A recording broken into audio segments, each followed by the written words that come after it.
Thanks very much for having us, and thank you for the great preamble of all the great presentations before, and we will definitely reinforce very, very similar messages.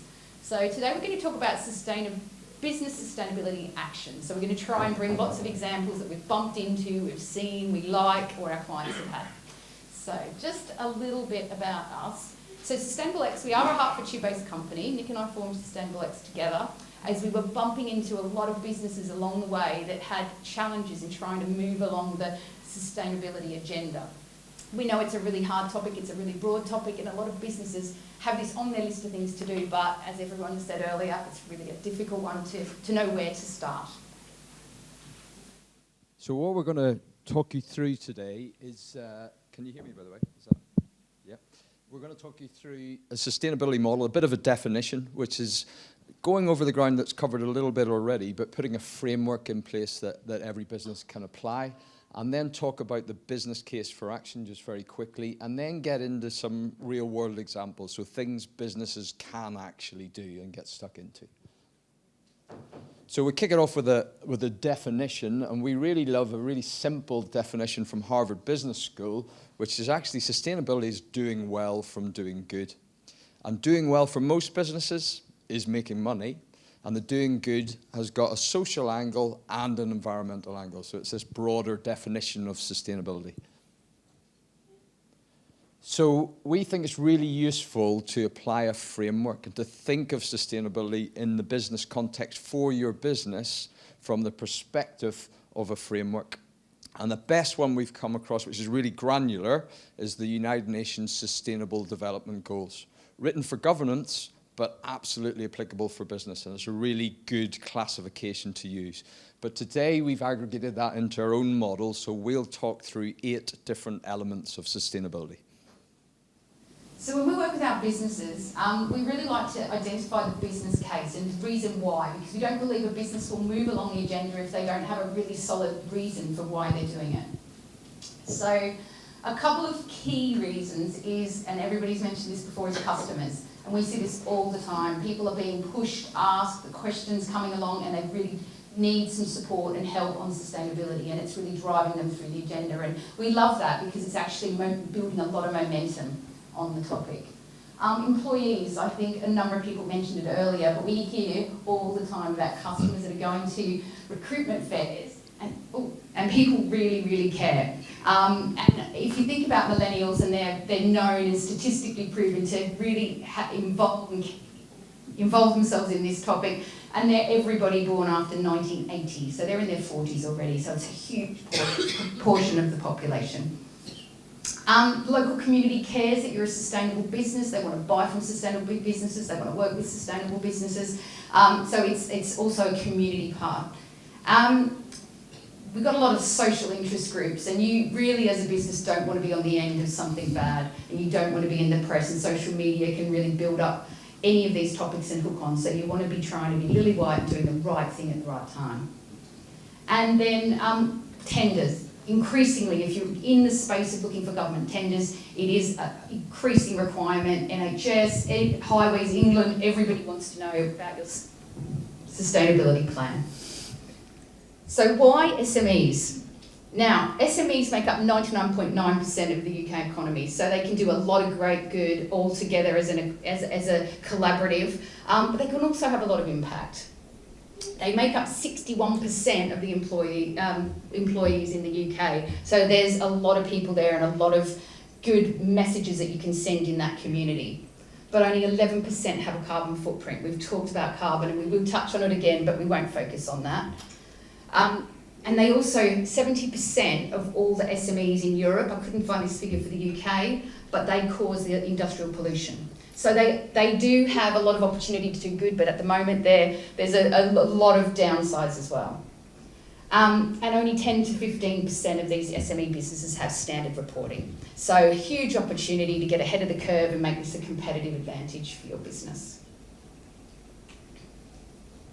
So bringing this to life a bit, and we'll start to go through the elements, those 8 slices of the pie. And I won't talk you through them, but this is how we've broken it down, and that's aggregating those 17 aspects into more manageable chunks.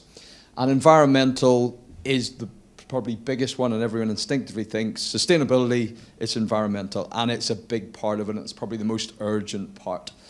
So just to talk about carbon reduction, and an example from one of our clients, it's a Scope 3 example, which hopefully you're all familiar with now, thanks to Andrew. But they actually looked at their games supply company, they supply to retail sector, and they looked at their packaging. So if you think of a jigsaw puzzle, there's a lot of air in there, and they looked at all their products and thought, how can we reduce that? So they've shrunk everything down.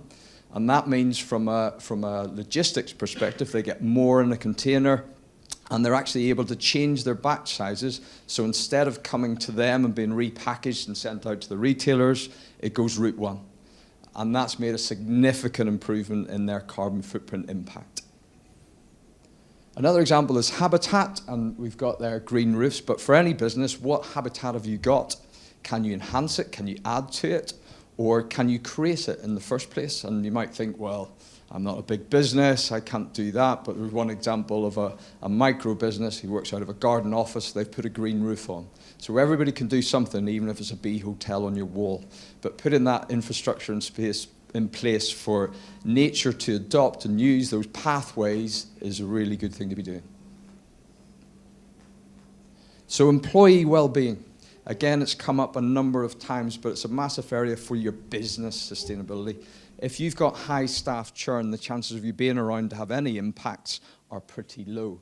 So what can you do? Well, some people will put in place quite nice benefits like gym packages, but actually fundamentally, if people don't feel safe at work, they're probably not going to stay with you. So the fundamentals of safety, particularly if you're in construction or manufacturing or logistics, it's really important that you care and they see you care and you measure it.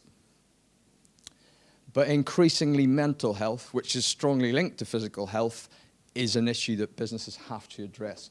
And it's actually an HSE requirement that any business employing over 5 people has a stress risk assessment in place. And that's to have in place mechanisms to look out for people who have challenges or having problems. Are you making it easy for them when they're at work to get signposting, to get support, to get that help they might need? But more importantly, you can have a positive impact.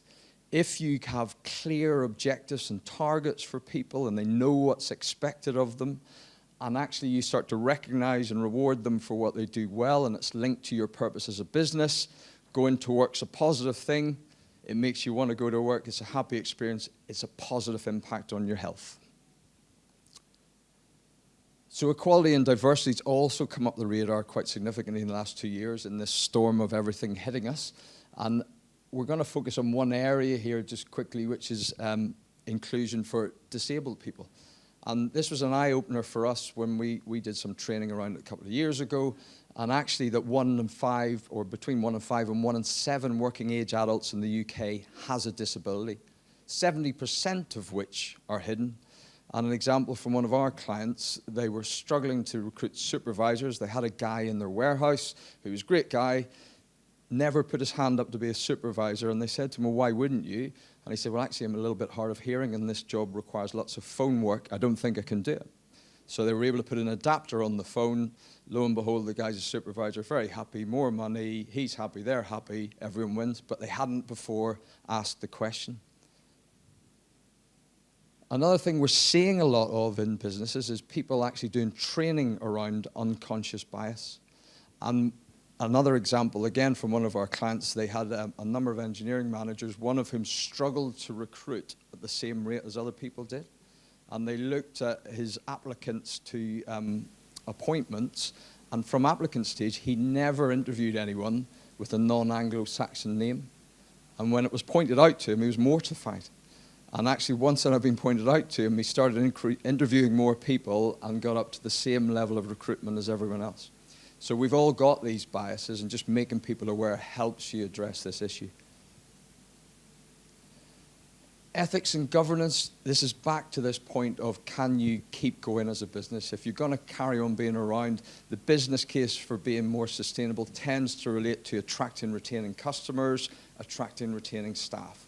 Do you measure it? Have you got a measurement in place of that churn, and are you taking action if the feedback is going down? So hopefully you get a positive trend. And have you got professional support around all the areas that legislation is relevant to your business? So for some businesses, health and safety advice, for others, HR advice. Have you got that professional support you need? Cybercrime has been touched on already, so I won't do it to death, but major area, major risk for your business. And the whole governance piece is around managing risk, and climate action brings a whole bunch of new risks for you to consider with more urgency. So supply chain. Is it working? So supply chain. Supply chain is a huge area in the sustainability agenda because everyone's mentioned before, you can have a lot of risk there, you can have a lot of carbon in there, and climate change can impact a lot of things in your supply chain. So it's a huge part of the agenda. So waste reduction. Massive, massive topic in this area, and it's really important to think about what waste you have, what waste, randomly, it's a ghost. What waste you create, how you design your products, and how you can reduce that for the end customer. So one of our clients is, food waste is a huge thing. One of our clients makes sushi, and they designed all their recipes so they use at least even the last little bit of the cucumber end. Even at home, that's the bit you don't really use, but they've designed recipes to reduce that amount of waste as part of their sustainability agenda. So it's something to consider. Climate impact on the supply chain. Now, we've talked about this a little bit before, and it's something in your supply chain we assess with our clients on a regular basis. But two really big, good, relevant examples to everybody here. Possibly if you drink coffee, the coffee, really going to be a coffee shortage. They're anticipating that we've got the lowest yields of coffee in 12-year low. So if your primary component is coffee, think about that for your pricing, think about that for your business. And same for computer chips, and I'm not sure if anybody's aware, but there's a massive shortage of computer chips, and the reason for that is the drought in Taiwan, where all the computer chips majority are made, and there's it's a really water intensive process. So all these things that you might not connect to climate change and supply chain, but worth thinking about. So one of my favourite parts of the sustainability agenda is innovation and collaboration. So we love to talk about collaboration. Sustainability, you can't maximise it if you're not working with other people. There's a huge amount of resource in the room and available to the businesses of Hertfordshire. But it's worth looking at where you can maximise. One of our clients had a real shortage in technical staff, and they were making really technical packaging products. So they started working with the university to mentor, to create a little program, to give them opportunities to develop and innovate. They were also using it for business benefit because they were watching out for the bright young things that were coming up to develop their workforce. But it was really driving so many parts of the agenda, and it's a good story to talk about, and it's a good thing for business. In terms of innovation, digitalisation is a huge part of that, and I think in COVID it's been a massive acceleration, but we've still got room to go. But the thing to think about in terms of digitalisation, and a lot of our digital marketing companies and think tech companies we work with, you've got to remember that every bit of data you're storing, every email you're sending, every video you're downloading has a carbon impact. So are you storing information from 20 years ago, and some data centre somewhere in the UK or around the world is just keep continually storing that, cooling that data. So it's worth thinking about all that e-waste. And of course, we're doing more and more digitally, so it's going to become a bigger problem. So there's two sides to that coin. So value to customers. You're not going to survive as a business if you're not moving with the times, if you're not staying ahead of trends and giving your customers what they really want. So what we've sort of thought about here is customer choice. Customers do want to see recycled products. They will, if they've got an option, they'll choose a recycled. Are you labelling your products? Do you explain to your customers the sustainable benefits of your product? And if you don't, it's an opportunity to do that and be ahead. A lot of our customers use education, their blogs. They give away information to their clients about how their products can help sustainability, how you can help recycle, and it's just information and education which supports them. And you've probably seen a lot of clothing ranges do eco range, and that's a really nice isolation strategy for trying sustainability. But also energy companies have done it with renewables, so they have ordinary energy, but they do a renewable option. So think about it: can you segment a range just for the people that are prepared to pay perhaps a little bit extra at the moment for an eco product or more sustainable option. So I'm not going to read all these stats, but the trend is clear that there's a consumer demand, there's a company demand and a regulation demand that everybody wants to buy at the same priority, at the same price point. They will always choose a more sustainable option. So it's about evidencing that for your business and your products and make you the choice. So finally, community contribution. So this is about what you give to the community and what you might put into negatively into the community. So on the positive side, it's really a great employee engagement. It's a great thing to do as a business and to donate your time and resource. But you can also maximise that benefit as a business. And two of the examples here. One is a lot of businesses we know support their employees to be school governors.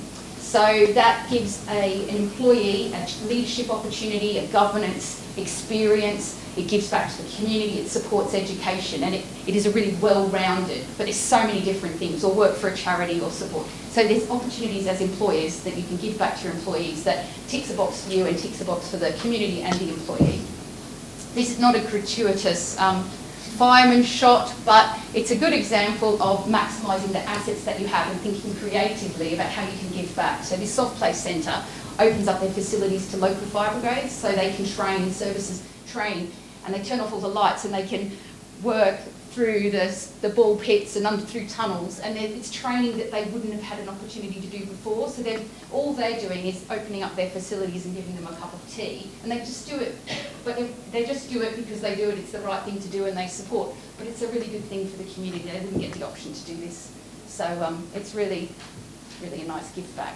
But mitigating harm in the community is another topic, so it's important to think about how you might pollute, noise pollution. Are you in a residential area? Do you drive your truck past schools all the time? So just thinking about how you may negatively impact your local community. So moving on, oh wow. Yeah. Moving on from the practical examples, how do you put it in your business? And we've talked a lot, and other people have talked about measurement, and that's a massive part of this. Where can you measure? Almost immediately, you could come out of here today, measuring carbon's the big thing, scope 1 and 2. Quite easy, really. Get started. Don't wait for doing the full thing. Get going, get that measured, get a benchmark in place. But diversity, if you haven't measured it already, assess that, relate it to your community, and waste, and even training hours in your business. There's lots you can measure pretty much immediately and get a benchmark.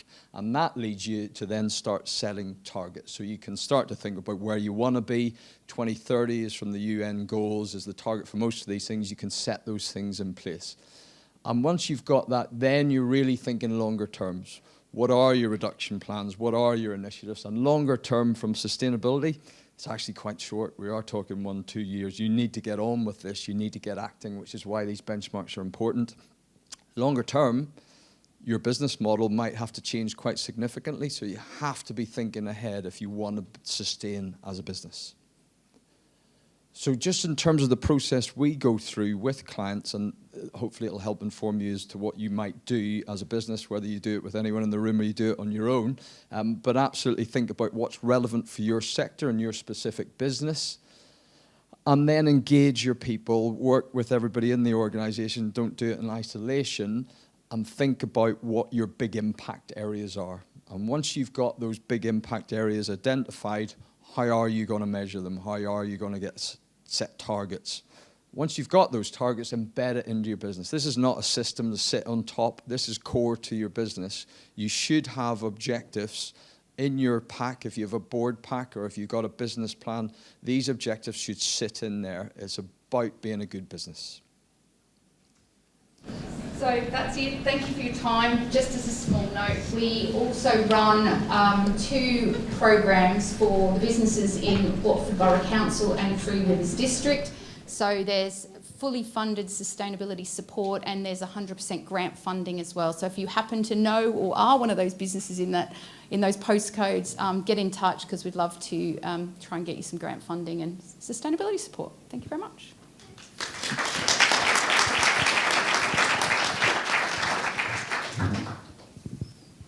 Super, thank you so much. I think it's really interesting to see that sustainability is not just environment. It's not just financial. It's so much bigger than that. And thank you for pulling that all together for us. Questions? No? I guess. Anybody? Any? No. Oh, you got one? Oh, there you are. Sorry. Okay, everybody knows about that. We're delivering a business support programme as well. It's sort of in East Wales. We just picked up one in Cambridgeshire. So this is a bit for my CPD, but I think you referenced it earlier as well. I think the key challenge for us with the smaller businesses is how do they understand the impact of what they're doing. So the slides you put up about digital stuff, I'm sitting here thinking, great, so none of us are in our cars anymore, but now we're still causing a problem apparently with how we're digitally storing things. So, I mean, I think this is possibly to all the experts that have spoken today, as you said earlier. Is anybody working on that, making that information easily accessible for small businesses so that they can actually understand what their impact is?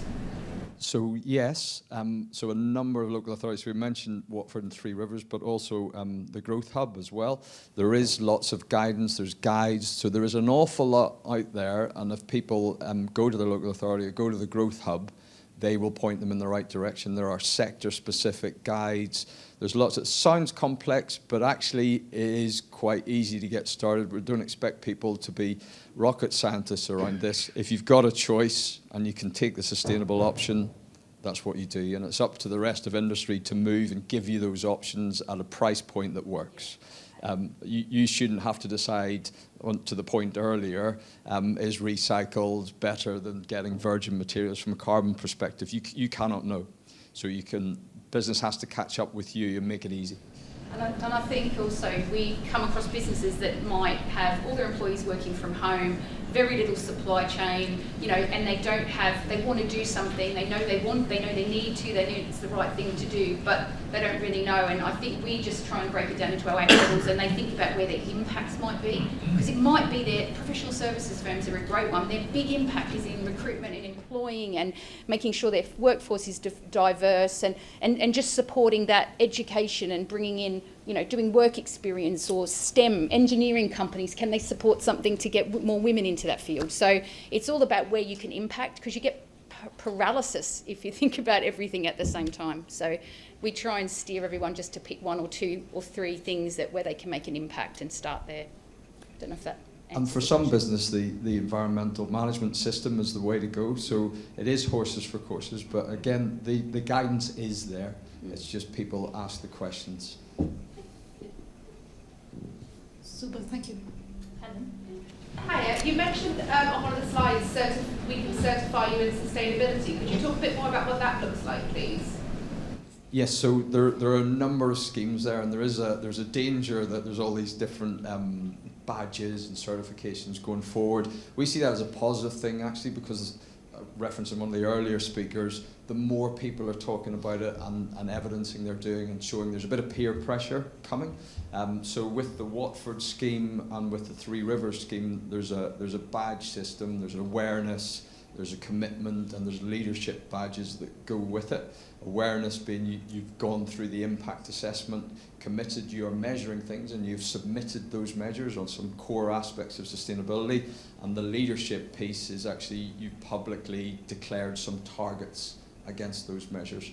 So those are the sort of certifications. But whatever it is, we think is positive. That the fact there's a whole range of these things, good. Get on with it, shout about it, let's put a bit of peer pressure on everybody to progress and take action. Thank you so much. Thank you.